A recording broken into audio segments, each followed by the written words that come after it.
buang hajat. Hadis-hadis ini menyebutkan tentang adab-adab buang hajat. Hadis yang pertama, an Anas bin Malik radhiyallahu anhu qala kana Rasulullah sallallahu alaihi wasallam idza dakhala al-khala'a wada'a khatamahu. Hadis pertama dari sahabat Anas bin Malik radhiyallahu anhu. Jadi Anas ini bercerita bahwasanya Rasulullah sallallahu alaihi wasallam, Anas bilang, idza dakhala al-khala', kalau beliau masuk al-khala' di sini adalah tempat al-makanu al-khala', itu makan dan tempat untuk membuang hajat, di qada'il hajat, untuk membuang hajat. Di sini hajat maksudnya adalah nama ya, kinayah an khurujil baul wal ghaib, yaitu gelaran untuk seseorang itu mengeluarkan kencing dan BAB-nya. Maka di sini disebut dengan babi qada'il hajat. Nah, bab ini juga membahas banyak hal. Salah satunya adalah membahas tentang ketika seseorang itu pakai cincin. Nah, kisah-kisah Rasulullah ketika pakai cincin masuk dalam WC seperti apa, dan juga bagaimana seseorang itu masuk dalam WC, apakah doanya, doa-doa ketika orang masuk dalam WC. Juga disebutkan ketika orang beristinja yang baik itu dengan air, nanti ada juga disebutkan dengan batu. Jadi orang-orang ketika zaman Rasulullah juga mereka beristinja itu juga salah satunya dengan batu, bukan dengan air saja. Nanti kita akan baca hadis tersebut. Dan juga kisah-kisah sahabat yang ketika diperintahkan Rasulullah membawa apa saja. Ada nanti membawa al-idawah, membawa idawah, nanti kita akan sebutkan kalau ada idawah. Kemudian juga bab-bab qada'il hajat ini juga ada hal yang harus dihindari itu. Nanti ada juga disebutkan takutlah kalian dengan orang-orang yang dilaknat. Nanti ada orang-orang yang dilaknat apa? Dalam bab qada'il hajat, dalam membuang BAB, membuang air kencing kita, juga disebutkan Rasulullah ada orang Nabi itu dilaknat oleh Allah.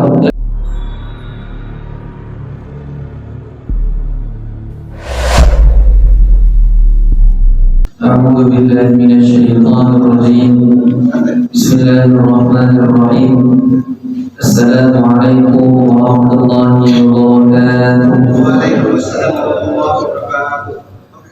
Alhamdulillahilladzi hadana li hadza wa ma kunna linahtadiya laula an hadana Allah. Asyhadu an la ilaha illallah wahdahu la syarika lah.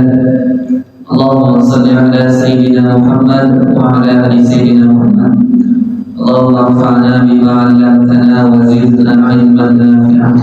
Rabbi shrah li sadri wa yassir li amri wahlul 'uqdatan min lisani yafqahu qawli. Amma ba'd. Jemaah yang dirahmati Allah Subhanahu wa taala, insyaallah kita akan melanjutkan pembahasan kita pada malam hari ini, yaitu tentang membaca hadis-hadis daripada Rasulullah SAW di dalam kitab Bulughul Maram yang dikarang oleh Imam Ibnu Hajar Al-Asqalani. Jemaah yang dirahmati Allah Subhanahu wa taala, Imam Ibnu Hajar Al-Asqalani nama asli beliau adalah Ahmad bin Ali, tetapi beliau dinamakan itu adalah Ibnu Hajar Al-Asqalani. Kalau secara bahasa Arab, Ibnu Hajar adalah artinya Ibnu anak laki-laki. Ibnu Hajar adalah batu, jadi anak batu. Ternyata di dalam nama ini ada sebuah kisah yang sangat menarik, yaitu Imam Ibnu Hajar Al-Asqalani ketika beliau adalah anak yang sangat pintar ketika dia masih kecil. Tetapi berjalannya waktu ketika beliau dewasa, dengan banyaknya musibah yang hadir dalam hidup beliau, yaitu kehilangan orang tua, beliau sempat kehilangan ingatan yang kuat, melemah hafalannya.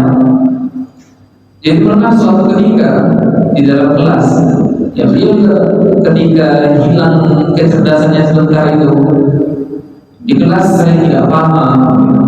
Akhirnya suatu hari beliau merasa kultur, merasa sedih sehingga keluar dari kelas. Pergilah beliau keluar. Takdir Allah waktu itu adalah turun hujan, karena ada maksud di kisahnya dari takdir Allah juga menentukan ketika dia keluar dari kelas hujan turun sehingga beliau singgah di satu tempat, di suatu gua. Akhirnya beliau berhenti di situ dengan hujan yang deras. Akhirnya beliau terdengar suara rintik jatuh air ke batu. Akhirnya dicarikan sumber suara tersebut. Dicari beliau, karena beliau menemukan ada air yang netes ke batu. Kayaknya sudah puluhan tahun, sudah ratusan tahun kayaknya di gua tersebut. Air tersebut jatuh di kali hujan, sehingga batu yang bekas dijatuhi air tadi itu berlubang. Akhirnya muncullah hidayah Allah di situ. Terpikirlah dia, batu yang keras saja, batu yang sangat keras ini saja mampu berlubang karena setetes air yang terus-menerus jatuh. Akhirnya dia pulang berdiskusi kepada gurunya. Akhirnya gurunya menasihatinya, menyemangatinya bahwa keistiqomahan itu sangat penting. Gurunya mengatakan keistiqomahan itu sangat penting. Lihatlah air tersebut, air yang sangat lembut jatuh ke batu yang sangat keras, tetapi diulang berkali-kali. Akhirnya mampu berlubang juga. Bagaimana dengan akal kita, otak kita yang hanya lembek? Maka di situ pentingnya istiqomah dalam kehidupan kita. Jadi ketika menuntut ilmu, pelajaran yang kita bisa ambil. Ketika kita menuntut ilmu atau kita memiliki anak atau cucu, ketika belajar Al-Quran, ketika belajar mengaji, mungkin di TPQ-nya dia minta masuk atau tak naik-naik ikromnya. Kenapa istiqomahkan terus? Karena barokah Quran dia akan datang. Dengan istiqomahnya kita, barokah Quran juga akan datang. Banyak orang ketika dulu belajar Al-Quran, sudah belajarnya baru belajar dan tidak masuk, malah putus asa dan tidak lanjut belajar lagi. Banyak orang berhenti belajar Al-Quran karena tidak masuk, merasa udah belajar apa. Padahal banyak sekali orang yang berkasus seperti ini. Bahkan kami pernah menemukan seorang anak di sekolah dulu bahkan tak naik kelas. Di sekolah pernah tak naik kelas saking kurangnya. Tapi kelasnya anak tersebut sering hadir di majelis Quran, sering hadir di majelis Quran, belajar tafsir Quran. Mungkin di sekolah dia malas sekali, tapi dengan tafsir Quran dia semangat. Akhirnya mungkin di kampung tersebut, ini kisah nyata, mungkin di kampung tersebut dia yang paling kurang. Anak-anak lain mungkin tiap kali pulang dari sekolah bawa piala, dia tidak, saking kurangnya. Orang naik kelas kan? Tapi beliau adalah salah satu anak juga yang rajin ke masjid. Istiqomah dengan itu tafsir Quran. Yang lain tidak, sibuk belajar bawa piala. Tapi anak ini dari Al-Quran tadi, dari kisah tadi juga terjadi di kisahnya. Dia sedih orang lain gitu. Dia bukan hanya seorang ulama, tapi terjadi di orang lain juga, di orang umum. Sehingga Pak anak tersebut ketika belajar tafsir Quran termotivasi dengan Al-Quran, hafal Al-Quran, dan hafal Al-Quran, sudah pesantren hafal Al-Quran, disitulah kebenarannya muncul. Bahkan tuh anak diakui di satu kampung tersebut yang dulunya tak kenal orang, saking tak pintar. Tapi hari ini siapa yang tak kenal nama dia di kampung itu, saking ada barokah di dalam Al-Quran. Makanya istiqomah sangat penting. Pak, sudahlah dapat di dunia karomah ilmunya, di akhirat juga wa absyiru bil jannah bima kuntum tu'adun. Allah janji juga orang yang istiqomah itu akan dikabarkan, malaikat akan mengabarkan kepada mereka wa absyiru bil jannah, yaitu surga yang telah dijanjikan. Maka Imam Ibnu Hajar ini suatu hari sudah besar, sudah pintar, bahkan tadinya susah menghafal hadis, sampai beliau mampu menghafal Sahih Bukhari yang tadinya 1-2 hadis susah, tapi karena keberkahan istiqomah tadi beliau menjadi hafal, bukan hafal kitab, bahkan menuliskan syarahannya sekali, saking pintarnya beliau. Maka suatu hari beliau ketika sudah menjadi penguasa, ketika sudah jadi orang besar, seorang hakim, suatu hari pernah beliau sedang menunggangi kendaraannya, maka dihentikan dengan seorang penjual minyak. Ada seorang penjual minyak yang menghentikan orang kafir tadi. Maka orang kafir ini bertanya kepada Imam Ibnu Hajar, ya, wahai Imam Ibnu Hajar, ya bahasa kita lebih orang beri wahai Imam, aku ingin ya ada kegelisahan, ada yang janggal. Orang kafir ini melihat membaca hadis Rasul tentang dunia sijnul lil mu'min. Dunia itu penjara untuk orang-orang beriman, orang-orang Islam. Jadi kata orang yang jualnya ini, wahai Imam, bagaimana dengan hadis ini? Dunia adalah penjara untuk orang beriman, sedangkan engkau orang beriman tapi dengan kehidupan kamu, engkau sangat mewah, kendaraanmu mewah, bahkan kau punya jabatan tinggi, tapi engkau orang Islam, apa bukti hadis ini? Sedangkan aku orang kafir, hidupku, pakaianku, semuanya susah. Mana bukti kebenaran hadis Rasulullah ini? Maka Imam Ibnu Hajar menjawab, aku dengan pakaian mewahku, kendaraan mewahku, jabatanku, maksud dari hadis itu adalah aku masih ditahan di dunia ini. Ada banyak hal yang aku tahan, seperti aku harus sholat, aku harus menjaga sholat. Kalau aku meninggalkan ada konsekuensinya. Aku harus puasa, aku harus macam-macam lah. Ada syariat-syariat yang harus aku kerjakan, dan aku harus meninggalkan banyak hal. Maksiat harus aku tinggalkan. Aku harus meninggalkan khamar. Pokoknya segala kenikmatan tidak bisa semua aku rasakan. Ada beberapa hal yang aku tahan. Maka itu menjadikan diriku seperti dalam penjara di dunia ini, karena ada banyak hal yang aku tahan. Sedangkan engkau adalah orang kafir. Kemudian dengan pakaianmu yang lusuh, kehidupanmu yang susah, kehidupanmu yang sangat sulit ini, tapi kau bisa melakukan hal apapun. Tidak ada agama, tidak termasuk dalam syariat Islam yang melarang dirimu, maka itu adalah sebuah surga untukmu di dunia ini. Walaupun hidupmu susah, itu adalah surgamu di sini. Itu sudah cukup jadi surga, karena tidak ada batasan kehidupanmu di sini. Maka dengan batasan-batasan yang kau langgar tersebut, maka engkau akan mendapatkan siksaan yang lebih berat. Maka aku sebutkan dunia ini adalah surga bagi orang-orang kafir. Nah, maka dari itu beliau ini juga menulis banyak hadis, banyak kitab. Karena beliau sangat banyak, salah satunya adalah kitab yang kita bahas pada pagi hari ini. Jemaah yang dirahmati Allah Subhanahu wa Ta'ala. Baiklah, kita lanjutkan pembacaan hadis kita pada pagi hari ini.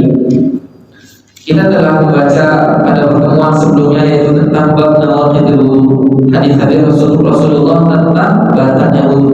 Hari ini kita akan membaca hadis-hadis Rasulullah seputar tentang bab adabi qada'il hajat, yaitu bab adab-adab membuang hajat. Hadis-hadis ini menyebutkan tentang adab-adab buang hajat. Hadis yang pertama, an Anas bin Malik radhiyallahu anhu qala, kana Rasulullah sallallahu alaihi wasallam idza dakhala al-khalaa wada'a khatamahu. Hadis pertama dari sahabat Anas bin Malik radhiyallahu anhu. Jadi Anas ini bercerita bahwasanya Rasulullah sallallahu alaihi wasallam, Anas bilang, idza dakhala al-khala, kalau beliau masuk al-khala, di sini adalah tempat al-makanu, al-khala itu makan dan tempat untuk membuang hajat, di qada'il hajat, untuk membuang hajat. Di sini hajat maksudnya adalah nama kinayah an khurujil baul wal ghaib, yaitu gelaran untuk seseorang itu mengeluarkan kencing dan BAB-nya, maka di sini disebut dengan babi qada'il hajat. Nah, bab ini juga membahas banyak hal. Salah satunya adalah membahas tentang ketika seseorang itu pakai cincin, kisah-kisah Rasulullah ketika pakai cincin masuk dalam WC seperti apa, dan juga bagaimana seseorang itu masuk dalam WC, apakah doanya, doa-doa ketika orang masuk dalam WC. Juga disebutkan ketika orang beristinja yang baik itu dengan air, nanti ada juga disebutkan dengan batu. Jadi orang-orang ketika zaman Rasulullah juga mereka beristinja itu juga salah satunya dengan batu, bukan dengan air saja. Nanti kita akan baca hadis tersebut. Dan juga kisah-kisah sahabat yang ketika diperintahkan Rasulullah membawa apa saja. Ada nanti membawa al-idawah, membawa idawah, nanti kita akan sebutkan kalau ada idawah. Kemudian juga bab-bab qada'il hajat ini juga ada hal yang harus dihindari itu. Nanti ada juga disebutkan takutlah kalian dengan orang-orang yang dilaknat. Nanti ada orang-orang yang dilaknat apa? Dalam bab qada'il hajat, dalam membuang BAB, membuang air kencing kita. Juga disebutkan Rasulullah ada orang yang itu dilaknat oleh Allah dalam masalah seperti ini, saking pentingnya. Juga disebutkan tentang larangan-larangan kita ketika membuang hajat itu di tempat perteduhan, dekat-dekat pohon, di bawah pohon yang berbuah, itu ada larangan juga. Betul juga ada larangan ketika seseorang itu ingin ketika buang hajat, ada larangan ketika berbicara kepada teman, ketika buang hajat juga ada. Kemudian juga ada larangan kita ketika buang hajat, gitu. Ada larangan juga dilarang memegang kemaluan kita dengan tangan kanan. Ada larangan seperti itu, kita akan baca hadisnya. Kemudian juga ada larangan orang itu dilarang menghadap kiblat. Jadi ada banyak sekali tentang bab qada'il hajat, ada adatnya. Salah satunya adalah larangan menghadap kiblat juga tadi, atau membelakangi kiblat. Kemudian disebutkan juga ketika buang hajat berlaku ketika di baik untuk di dalam WC ataupun di luar terbuka, itu adalah bersembunyi. Ada hadisnya juga disebutkan. Kemudian doa-doa ketika keluar dari WC. Kemudian juga berapa batu yang diperlukan, gitu. Nanti ada pendapat yang berbeda. Kemudian juga disebutkan ketika seorang bersuci nanti ada juga anjuran, yaitu bukan anjuran, ada juga larangan, gitu. Saking harus memperhatikan dalam BAB ataupun dalam buang air besar ataupun kecil. Juga ada sebutkan tentang orang-orang yang tidak memperhatikan hal ini, gitu. Juga ada azab kubur, saking banyaknya orang Rasul tidak memperhatikan hal ini. Banyak siksa kubur itu berasal dari hal ini juga. Kemudian juga ada disebutkan juga nanti akan menemukan tentang cara duduk ketika buang hajat, cara duduk ketika buang hajat. Kemudian juga ada ketika tata cara ketika seseorang itu buang hajat, tata cara ketika membuang hajat, bagaimana cara membuangkannya agar tidak ada tetesan-tetesan terakhir lagi. Kemudian adalah dari kisah tentang batu dan air seperti apa. Baik, tadi hadis yang pertama sudah membacakan, yaitu bahwasanya Rasulullah Shallallahu Alaihi Wasallam idza dakhala al-khala, ketika Rasulullah itu masuk ke dalam toilet, wada'a khatamahu, yaitu Rasulullah meletakkan cincinnya. Maka ternyata dalam kisah Rasulullah itu, cincinnya Rasulullah itu terdapat tulisan, ada tulisan lafaz Allah di situ. Maka salah satu penjelasan hadis ini adalah ketika kita masuk ke dalam WC, maka perhatikan, jangan salah, mungkin peci kita ada tulisan Al-Quran ataupun tulisan Arab. Ada yang mengandung lafaz, ada yang mengandung, terdapat tulisan Arab, peci kita yang ada tulisan Arab, atau cincin kita, atau baju kita, atau baju kaos kita. Itu harus diperhatikan, karena itu ada larangan daripada hadis ini. Yaitu ketika diceritakan ketika Rasulullah masuk dalam toilet, Allah Akbar, dia meletakkan cincinnya, karena cincin lagi terdapat nama Allah. Maka itu dimakruhkan ketika seorang melanggar itu, dimakruhkan. Itu dengan bawa mushaf Al-Quran. Jadi dari cincin tersebut dengan lafaz Allah tadi, jadi banyak kiasannya. Salah satunya adalah membawa Al-Quran. Jangan sampai tidak sadar dan bawa Al-Quran dalam kocek. Jadi ketika kebelet tak sadar masuk ke dalam WC dengan dalam keadaan membawa Al-Quran. Juga ada jubah-jubah ketika di sana itu ada jubah-jubah yang bertulis lafaz Allah ataupun bertuliskan lafaz Arab di sini. Walaupun agak tidak kebaca, walaupun tak bisa baca, tapi itu lafaz Arab, juga hati-hati. Kemudian juga jadi masih Anas juga cerita, ketika Rasulullah itu masuk ke dalam bait, dia juga membaca Allahumma inni a'udzubika minal khubuthi wal khaba'ith.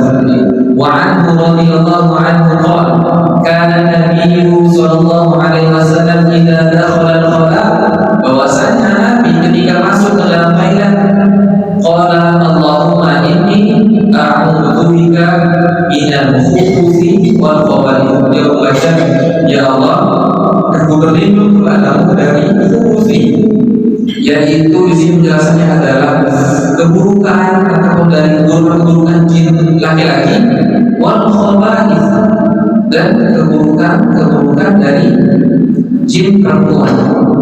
Jamu khabith dan khaba'ith, jamu khabith. Itu khabith adalah keburukan dari jin laki-laki dan khaba'ith adalah jin perempuan.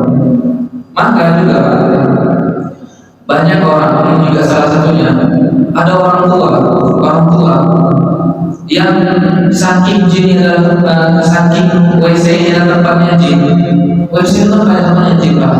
Saking bahayanya WC, banyak orang tua jatuh di masjid, jatuh di jalan, udah luka lecet selesai. Tapi banyak orang tua udah jatuh di masjid tak bangun lagi, terleset di WC tak bangun lagi.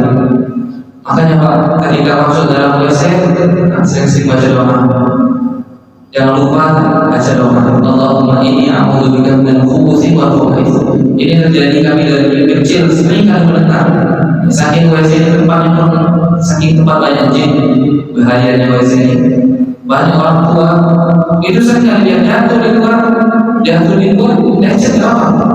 Tapi udah jatuh di WC sudah. Udah jatuh di WC diharamkan, pasti kena seteruslah Allah yang tiba.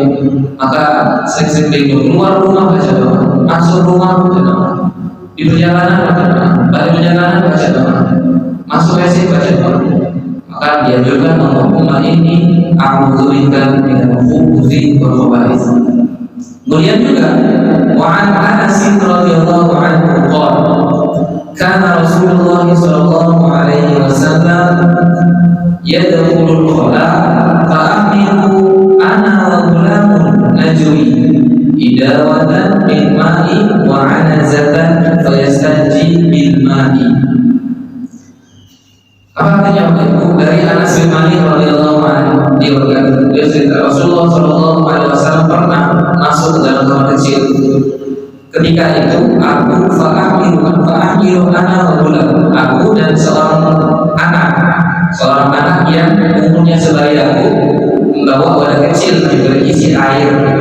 Dari disebutkan idawatan yang ini disebutkan idawatan min ma'i wa anazatan, yaitu tempat inahu shaghir, kalau kita baca inahu shaghir, yaitu tempat bejana kecil dari min juhuri, dari kulit. Nah, jadi dibawa sama ini, sama kubur sebayanya dari rumahnya itu, dan wa'anazatan, dan tongkat air dan tongkat. Kemudian dia lihat yastanji bil ma', maka dia lihat Rasulullah sallallahu alaihi wasallam beristinja bil ma'i, dengan air. Muttafaqun alaih. Ketika melakukannya dengan baju. Kemudian wa'anil Mughirah Ibni Syu'bah radhiyallahu anhu qala ya Nabi sallallahu alaihi wasallam khudil idaw fantalaqa hatta tawara. Jadi dari Mughirah bin Syu'bah radhiyallahu anhu qala, dia berkata qala ya Nabi sallallahu alaihi wasallam, Nabi berkata kepadaku, kata Nabi, khudil idawah, ambilkanlah idawah. Tadilah idawah adalah bejana dari kulit tadi. Ambilkan idawah, fantalaqa hatta tawara. Kemudian Rasulullah Fantolako pergi, fantolako luncur pergi, hatta tawar sampai beliau itu bersembunyi tidak kelihatan, hatta tawar belum tidak kelihatan. Artinya apa? Ketika seseorang itu buang hajat, di bawah di luar atau di dalam, maka adalah dia jauh ataupun dia tidak terlihat dari manusia. Banyak kebiasaan kadang orang tua ketika buang hajat di dalam rumahnya itu biasanya buka santai dalam dan sering dan buru-buru buka aja biasanya. Jadi anak-anak kadang lihat, cucu kadang lihat, kadang melakukan seperti itu. Sedangkan di sini ketika Rasulullah itu fantol kata tawar, dia pergi sampai tidak terlihat dari manusia gitu. Saking itu kan sesuatu yang kotor, maka di rumah biasa walaupun di dalam rumah tidak tutup biasanya. Karena menemukan berapa kali itu orang tua yang ketika buang hajat atau kencing alas antar aja kadang nyambung tanpa untuk WC. Saking mudah tidak gini, maka jangan sampai seperti itu. Kemudian juga sampai disebutkan Abu Hurairah menyebutkan ittaqul la'ana al-la'anain. Rasulullah bersabda ittaqul al-la'anain. Al-la'anain, takutlah kalian atas orang-orang yang dilaknat, dua orang yang dilaknat oleh Allah. Siapa dia? Kata Rasulullah, alladzi yatakhalla fi thariqin nas, yaitu orang-orang yang buang air, yatakhalla fi thariqin nas. Siapa orang-orang yang dilaknat? Dua orang dilaknat. Pertama adalah orang yang buang hajat, buang air fi thariqin nas, di tempat manusia lewat, di jalannya manusia, tempat lalu lalangnya manusia. Nah, di rumahnya di situ kadang di kebun gitu. Mungkin ada suatu danau, kadang di kiri danau itu kami menemukan kadang ada kebun-kebun orang. Jadi kadang orang pancing, kadang BAB sembarangan, BAB sembarangan. Karena tidak lagi mengingat. Sedang disebutkan al-la'anain, dilaknat dua orang, alladzi yatakhalla fi thariqin nas, yaitu orang yang buang hajat di tempat manusia lewat. Di mana pun itu, walaupun kencing sekali itu. Kadang kita menemukan juga kadang di pos-pos tua itu kencing kan, ataupun kadang di stadion-stadion kan, stadion-stadion kadang kencing di belakang itu. Saking seringnya sampai menimbulkan bau, kenapa? Karena mengganggu orang lain. Fi thariqin nas, di jalan manusia kan mengganggu orang lain. Maka yang kita masuk dalam hadis ini adalah yang dilaknat oleh Allah Subhanahu wa taala, tempat manusia beraktivitas. Tempat manusia beraktivitas, maka dilarang buang hajat di tempat manusia beraktivitas. Carilah tempat yang lebih tersembunyi, lebih dijauhi manusia dan tidak terdapat pohon. Hajat juga larangan di pohon. Kemudian ini atau di tempat mereka berteduh. Tempat mereka berteduh. Maka di kota-kota itu salah satunya adalah tempat berteduh halte. Di halte, karena di belakang daerah atas itu mungkin kalau malam kan sepi. Mungkin sering ada anak-anak atau orang singgah-singgah, anak-anak nongkrong itu kencing sembarangan. Nah, juga ada salah satu larangan di tempat manusia berteduh, baik di jalan tempat manusia beraktivitas ataupun di tempat manusia berteduh. Maka ada larangan.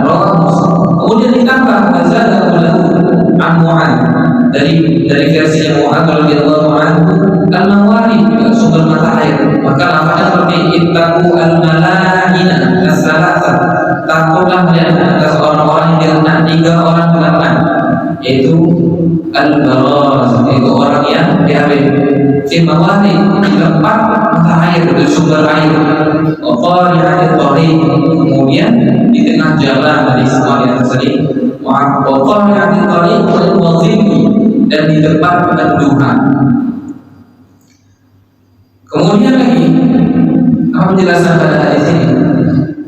Penjelasan di sini adalah ketika kita ingin berlebih, maka lihat tempat yang lebih tidak mengganggu manusia. Karena ketika kita buang hajat, kemudian bekas hajatnya kita mengganggu orang lain, tentunya kita termasuklah dia di sini, itu orang-orang yang tiga orang dilakukan oleh Allah Subhanahu wa taala karena buang air di tempat manusia yang lewat, kemudian juga di tempat sumber air dan juga di tempat pendudukan atau persinggahan manusia. Kemudian lagi wa akhrajahu at-Tabrani, kemudian tadi dikeluarkan dari Imam at-Tabrani. Kemudian ada larangan an-nahya an qada'il hajat tahta al-ashjar, yaitu larangan untuk tidak membuang hajat tahta al-ashjar, yaitu di bawah pohon al-musmirah yang berbuah. Di bawah pohon yang berbuah. Kenapa? Karena takutnya, di sini penjelasannya, karena takutnya ketika buah itu jatuh, ketika buah itu jatuh terkena najis di bawah itu. Walaupun tempat itu tidak disinggahi manusia, tidak tempat peneduhan, mungkin karena pohonnya tidak terlalu tinggi dan pun adalah bilang enggak mau hajat di situ, sekalipun buahnya belum ada, tapi itu pohon berbuah. Konsekuensinya ketika buah hajat sempat sesuatu yang bermanfaat dari pohon itu jatuh ke tanah dan terkena, maka juga itu sangat mengganggu orang lain. Jadi bukan hanya di jalan lintas atau di tempat sumber air ataupun di tempat tempat berteduh manusia ataupun di asjar musyrah, di tempat pohon-pohon yang berbuah. Wadhaffatin nahri, dan juga di tepi sungai. Ini kan sering kalau bisa diajarkan, kalau seorang guru yang kepada murid-muridnya, seorang ayah yang kepada anaknya, ketika mungkin daerah-daerah kita terdapat sungai yang ada pohon, sering ada pohon berbuah di tepinya, maka ada larangan daripada Rasulullah SAW untuk membuang hajat di sekitar ini yang kami sebutkan. Itu dia. Kemudian Ma'an bin qala Rasulullah sallallahu alaihi wasallam, "Idza taqawwada ar-rajulan falyatawara kullu wahidin minhuma 'an sahibihi wa la yatahaddatha, fa inna Allaha yanqulu 'ala dhalika."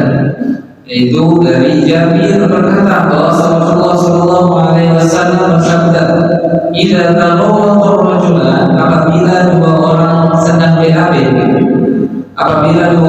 BAB, maka falyatawara kullu wahid, maka hendaknya satu sama lain tidak terlihat, sembunyi.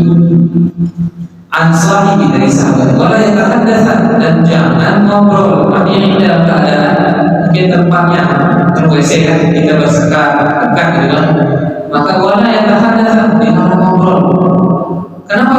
Fa inna Allaha yanqulu ala dzalika, karena Allah benci, Allah murka ala dzalika, atas itu. Maka ketika seseorang itu buang hajat, kemudian pas pula serentak dengan temannya, maka hendaklah satu sama lain menyembunyikan diri, wala yatahaddatsan, dan jangan berbicara. Maka sini ada wajib menutupi diri dari ketika buang hajat, dan juga dilarang berbicara saat buang hajat, karena berbicara saat buang hajat itu menunjuknya kurangnya rasa malu pada Allah, dan Allah tidak menyukai perbuatan itu. Maka jumhur ulama menyatakan bahwa hukum berbicara saat buang hajat adalah makruh, dibenci. Makruh itu dibenci karena Allah yang kurma dan Allah tidak suka perbuatan tersebut. Maka ada beberapa saat kita diwajibkan untuk berbicara. Jadi bukan berarti sepenuhnya makruh, bukan berarti sepenuhnya kita tidak berbicara. Mungkin ada saat-saat tertentu, saat-saat urgent, saat-saat kita sudah terdesak, maka juga pada saat itu juga kita diwajibkan untuk bicara, seperti kita kalau terjadi sesuatu. Itu ya, yaitu larangan ketika kita dalam WC berbicara kepada sahabat kita.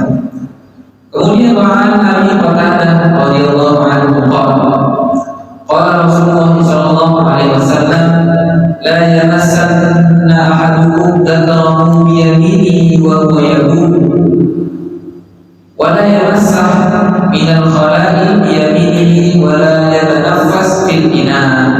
Itu dari Abi Qatadah radhiyallahu anhu qala, dia berkata, qala Rasulullah sallallahu alaihi wasallam, bersabda Rasulullah sallallahu alaihi wasallam, la yamassanna ahadukum dzakarahu bi yaminihi wa huwa yaqul, janganlah di antara kalian menyentuh dzakarahu, kemaluan kalian, dengan tangannya, dengan tangan kanannya, wa huwa yaqul, dia sedang kencing. Artinya kencing adalah larangan, dilarang memegang dengan tangan kanan.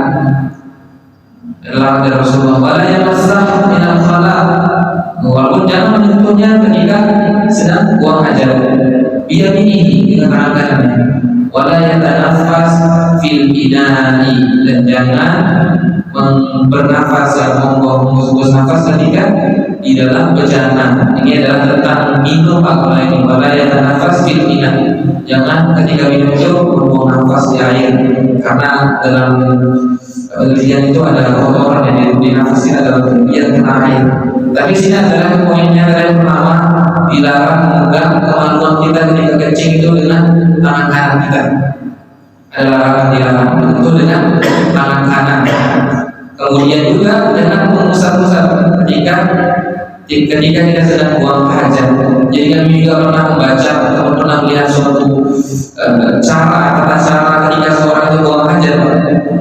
Kadang nanti kita akan menemukan tentang bahwa kebanyakan dari Rasulullah itu pernah mengajarkan sahabat, yaitu pernah mengabarkan kepada sahabat yang asal wa'ada bil qabri minal baul, yaitu banyaknya antar kubur dari adalah minal baul, dari bekas kencingnya. Jadi kami pernah melihat suatu kajian yang mengajarkan tata cara buang hajat. Karena salah satu penyakit laki-lakinya adalah ketika buang hajat seringkali sudah duduk, mungkin sudah jongkok, sudah bagaimana, sudah berdenam, tapi ketika bangun, ketika berjalan, duduk keluar lagi. Maka mohon maaf sekali, ya satu caranya kami juga sudah praktekkan itu dan aku sekali, yaitu ketika kita buang hajat, walaupun ini bukan berarti satu kewajiban, tapi kalau pengen hilang was-wasnya, yang kami lakukan adalah ketika membaca itu bermanfaat sekali. Ketika kita buang air kecil, ketika kita jongkok buang air kecil, maka mohon maaf sekali ya, di bagian zakat kita yang telurnya dari bawah itu mungkin bisa ditekan sedikit gitu. Jadi bukan hanya kita tapi juga di bagian bawahnya itu mendekat sedikit. Itu kami sudah coba melihat kajian sangat bermanfaat sekali. Jadi kami kira dulu tata caranya baca itu adalah ketika itu diurut sedikit. Di sini ada ulang. Di situ diurut sedikit berapa kali, 3 kali itu sudah. Itu tak apa juga. Tapi kalau kita terkena was-was atau sering kali keluar lagi, karena ada penyakit orang sebenarnya keluar lagi. Maka salah satu caranya adalah ampun.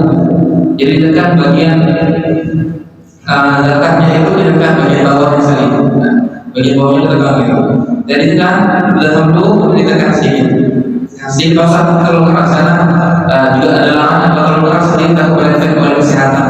Tapi kalau pelan itu pasti dia akan keluar lagi dan kami coba banyak bahkan banyak kayak menyusul. Padahal sudah pakai berdenam sudah, diurus sudah, tapi dengan cara itu akan keluar lagi. Sangat bermanfaat. Maka insya Allah dengan cara itu menghilangkan was-was kita ketika kita setelah buang hajat yang kecil. Mungkin sampai situ bahasa kita pada malam hari ini. Kita akan lanjutkan dan belum selesai Pak dari bab ini. Maka kita akan sambung pada pertemuan selanjutnya. Saya mohon maaf karena terdapat kekurangan atau kesalahan yang salah datangnya dari diri pribadi dan benar kami dari Allah Subhanahu Wa Taala. Tapi alhamdulillah. Alhamdulillahirabbil alamin. Ihdinas siratal mustaqim. Assalamualaikum warahmatullahi wabarakatuh. Waalaikumsalam.